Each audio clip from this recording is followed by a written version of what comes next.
Hello mga kababayan, nandito naman kami. Katapos namin gumala galing Lake Erie. So dito kami sa school campus ng St. Clair College. Nalakad kami.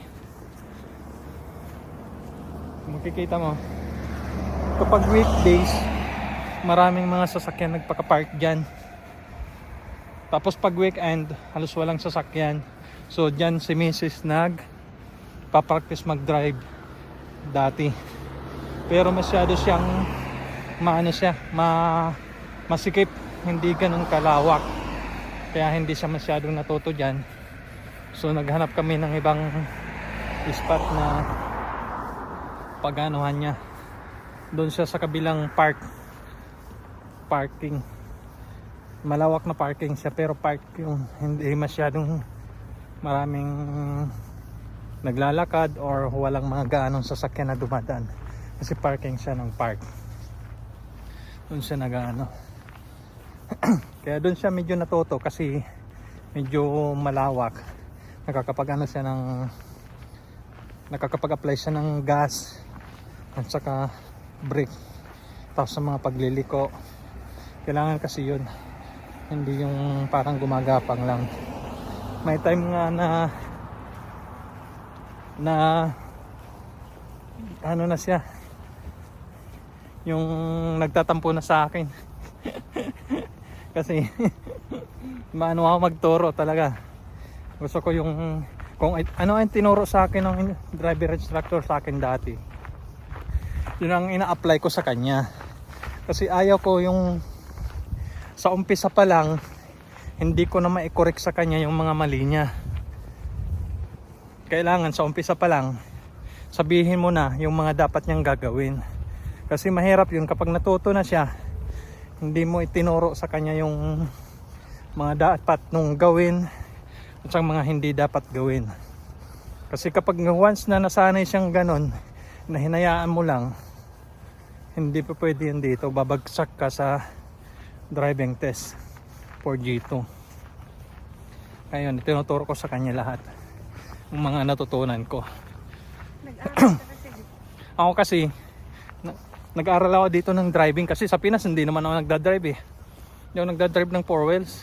Hanggang motor lang ako doon o kaya padjak nga lang. Padjak nga lang dinadrive ko doon, namamasada ako eh. Di ba? Tapos dito lang na ako nagkaroon ng 4 wheels. Dati hindi pa naman ako nagano ng 4 wheels. Yung employer ko kasi, siya yung nag-enroll sa akin sa driving school. In-enroll niya ako. Kaya yun, doon ako tinruan mag-drive. Doon ako natuto. Although nag-drive, parang ano lang naman, nag-drive ako isang beses lang sa Pinas ng manual. Pero ano lang yun, isang beses lang talaga. Kaya hindi ko na ano yun, baga natandaan ba. Gusto ganon. Dito talaga ako natuto. Yung pinaganoan ko is yung TTC na school driving. Yun. Bali nakadalawang driver instructor ako. Yung una, hindi ako masyadong natuto dun kasi matapang yung driver instructor. Kunting pagkakamali mo lang, pagkakagalitan ka na. Kawyaw, sabi mo. Eh siyempre, nag-aaral ka palang mag-drive, di ba? Hindi naman yung kaagad-agad pagka So, ibig sabihin, marunong ka. kung ano yung mo nang una, i-apply mo din sa akin. Hindi naman ako nagagalit sa'yo. Kino-correct ko lang naman. Yung driving instructor ko kasi, kaagad nagagalit. Pag sabi niya, turn right. Hindi, nagsasabi naman ako, alright. Tapos sabi niya, turn left. Sabi sa akin. Sabi ko naman, sagot ko sa kanya, alright. I said turn left, not turn right. I said, alright. Dapat your answer, yung answer ko dapat sa kanya, okay. Kasi pagka alright, yung nako-confuse siya. na ganon. Ikaw Ganon. pa naman sa akin. Siyempre, alright, okay, di ba? Parang ganon. Ganon yun. Kaya nagagalit siya. Sabi niya, yun, isagot mo na lang sa akin. Sabi niya, Okay. okay. Parang ganon. Siyempre, ganon lang din naman yun. Tapos pagka medyo pabagal-bagal ako sa mga stoplight, o kaya pagka nag-apply ako ng brake, nagagalit yon. Kagad ako sinasabihan na speed up, speed up. Ganon lagi. Kaya minsan tataranta ako yung ganon. Parang ako, ginagawa ko. Nagbe-brake ako. Tapos, gas! Gas!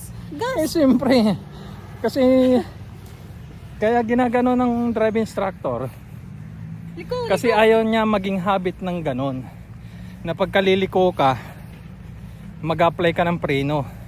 Hindi ganon, mag-slow down ka lang, huwag ka magbe-brake, mag-apply ka ng brake kung kailangan.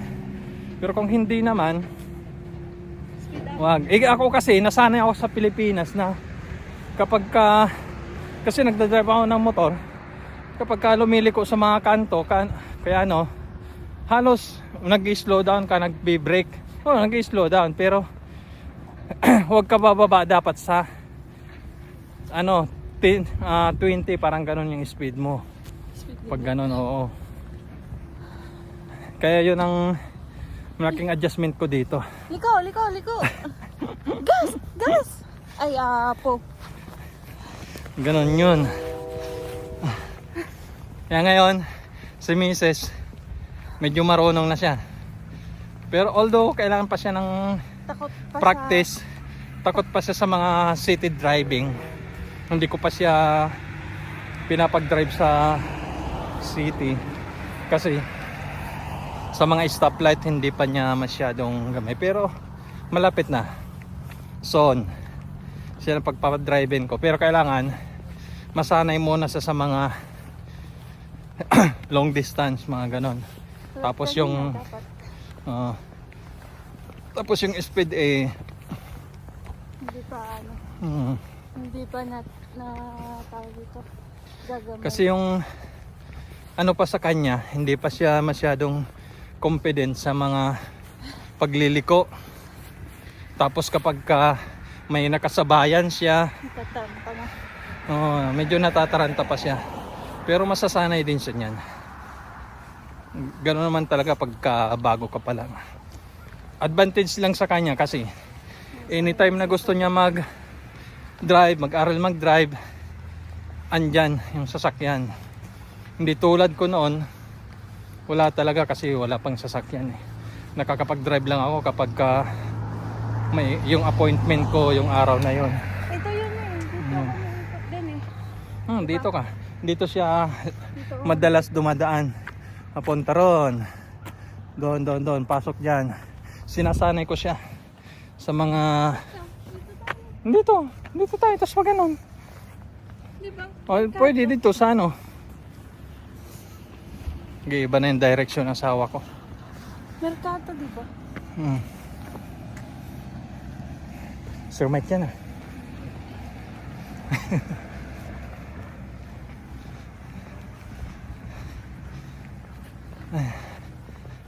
Kaya sa susunod siya na pagpatadriving ko dito sa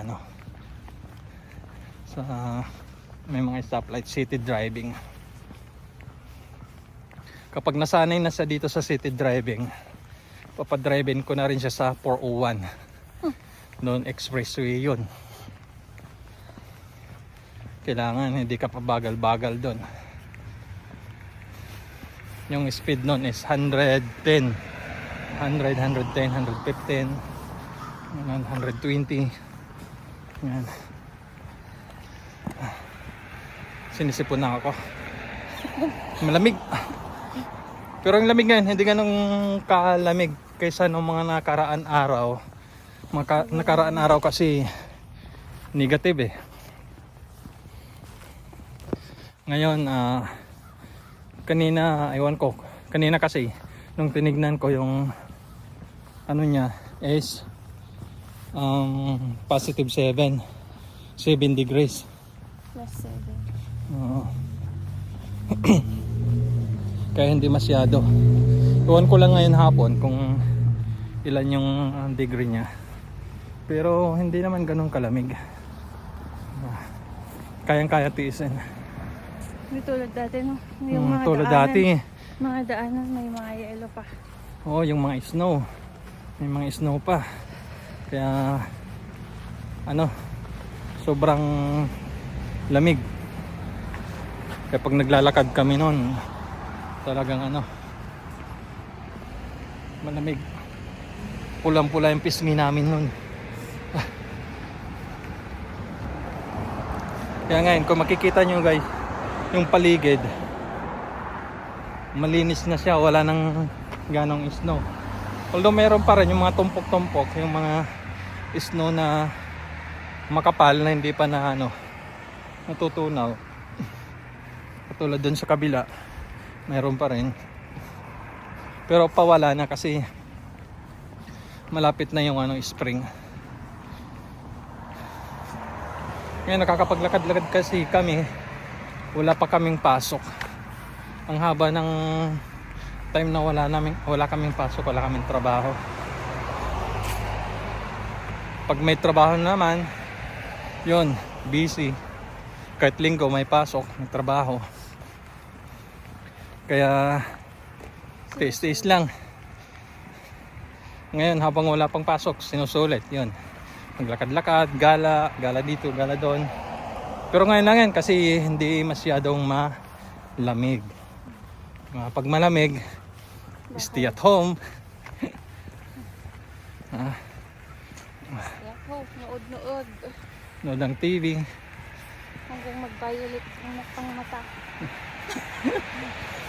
Oh, naka-violet kami. Shout out sa Pogong Biyahero kay Chris Pau. Hello Chris Pau. Kay Pogong Biyahero at saka kay Chris na. Shout out sa inyo kay Lordy. Mga vlogger, mga charity vlogger na lagi namin pinapanood. Yun lang ang lagi namin inaabangan.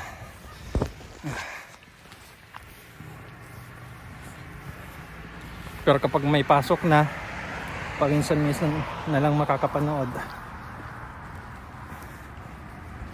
Ang ano nga ng schedule namin ni Mrs. sa trabaho kasi ano, sinisipon ako. Kasi yung pasok niya, baliktad kami. Siya pang araw, ako pang gabi. So ibig sabihin, papasok siya ng araw, ako, uuwi ako. Galing trabaho. Kaya minsan hindi kami nagpapang-abot sa bahay.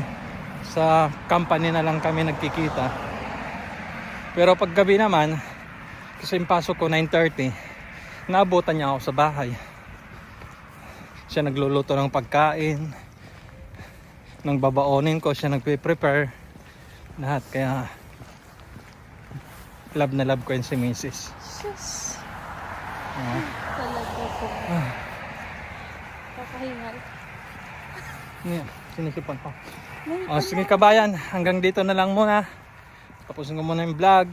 Kita-kits sa next vlog. Bye-bye. Bye-bye. Oh.